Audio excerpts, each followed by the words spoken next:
Welcome to our 3-Minute Therapy weekly podcast. I'm Dr. Michael Edelstein. I'm a clinical psychologist, and I'm here with my co-host, Mick Berry, and we discuss subjects related to REBT, Rational Emotive Behavior Therapy. And that's a type of therapy that was devised by Albert Ellis in the 1950s and created a revolution in the psychotherapy movement from the old Freudian style psychoanalytic therapy to what's now more generally known as cognitive behavior therapy.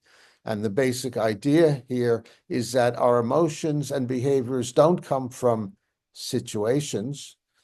So if you call me an idiot and I feel hurt, it's not your calling me an idiot that makes me feel hurt, but rather it's my thinking about it, particularly irrational thinking, and that's generally in terms of demands. Must, should, supposed tos, have tos. I must not be disapproved by you. I must be smart and never appear stupid.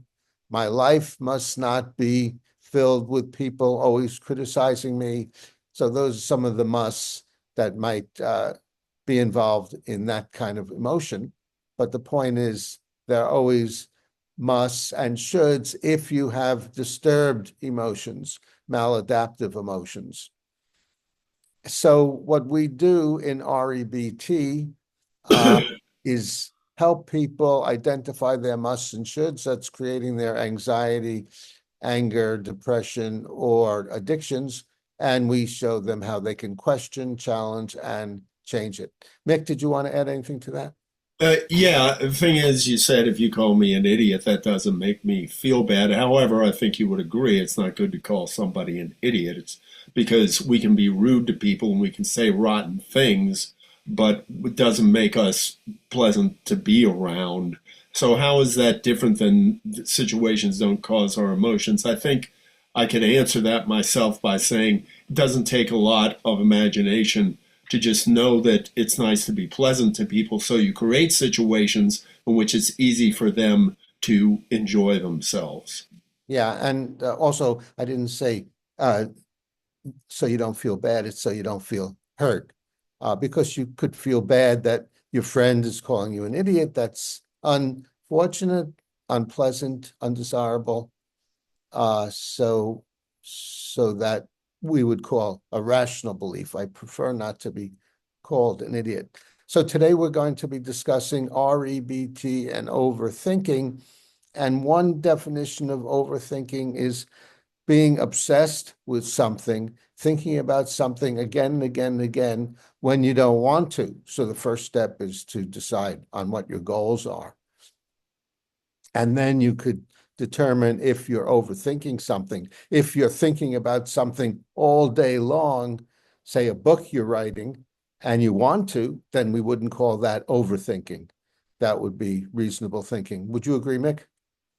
Yeah, I suppose so. Could you give us a definition, a clear definition of overthinking? Because I think that's a term that's thrown around a lot, and I don't think people really understand what in the world they're trying to say when they mention it at all.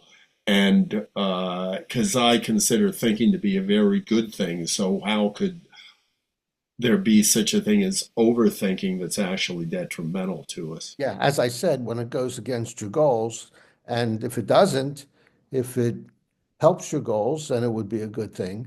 But if you're obsessed, say you send a text message to someone and you don't hear from them in a day, and you're thinking about that, why didn't they respond to me? I have to get a response. I can't stand waiting. It's horrible that they haven't responded. So that's what we're defining as overthinking. So being obsessed with something. Yeah. Why don't we just call that obsession? Yeah, we could call it obsession also. That would be a good synonym. Yeah.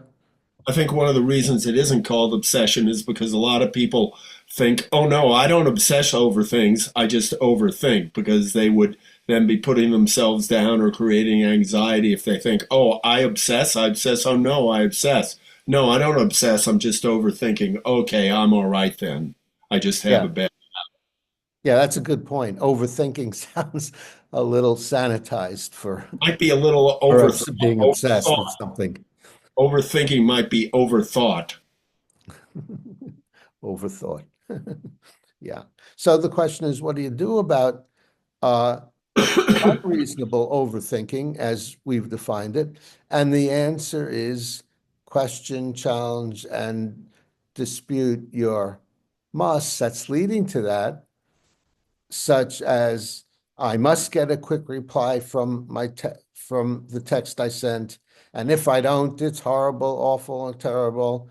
What's the evidence for that? What's the evidence I absolutely have to get a good, a reasonable response in a reasonable amount of time?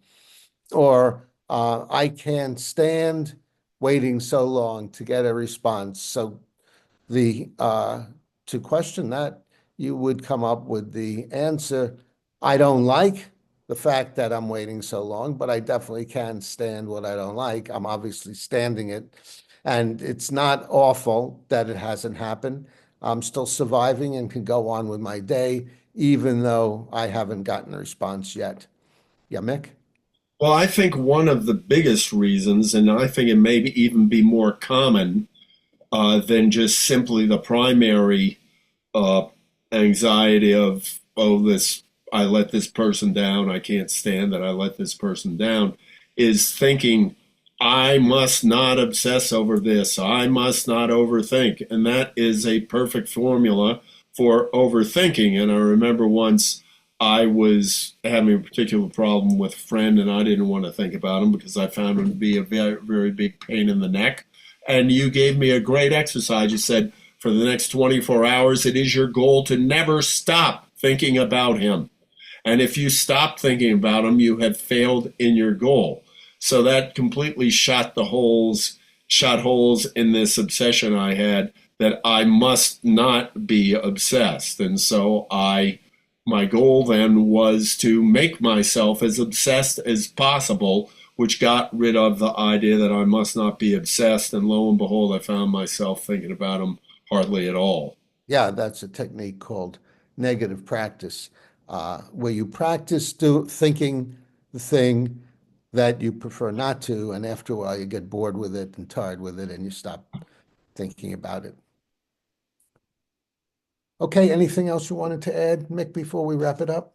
Um, Maybe just to talk about again the term overthinking. I mean, I know that a lot of people will say to themselves, I've heard a lot of people say, "Oh, I'm in my head," or I'm overthinking, which is gives has negative connotations to the idea of thinking. I think thinking is a wonderful thing, and I think they're just not able to really describe what they would like. I'm thinking irrationally is really what's going on. It's not overthinking, but I'm thinking irrationally. I want to think more rationally, okay? Because I think, and to correct myself, I think thinking rationally is wonderful. I think thinking irrationally is not wonderful. I want to think rationally as much as I can and diminish thinking irrationally as much as I can. Yeah. Or you could also think irrationally. In other words, your thought isn't rational or irrational, it's just a thought. So if I think about a song that I like, it's going through my head, that's not necessarily irrational or rational, it's just there. So Uh, it's not necessarily one or the other. Mick? and just to give you another, or if I'm thinking about Lay's potato chips, nothing irrational or rational about Lay's potato chips. I just had a thought about Lay's potato chips. Right, right. Yeah. Uh, I could give another example, but I don't want to overthink this. So why don't we wrap this up? And I would like to thank Chris Rossini, our tech engineer. I'd like to thank you, Mick, for always adding to these podcasts. Your participation is always very informative.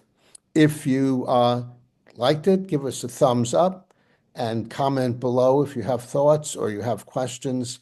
Suggest subjects that you would like us to discuss and volunteer if you'd like to be a guest. we'd love to have you as a guest. And subscribe to the 3 Minute Therapy podcast to do what, Mick? To stay on the rational side of life and thinking, and there is no rational side to overthinking. So there you go.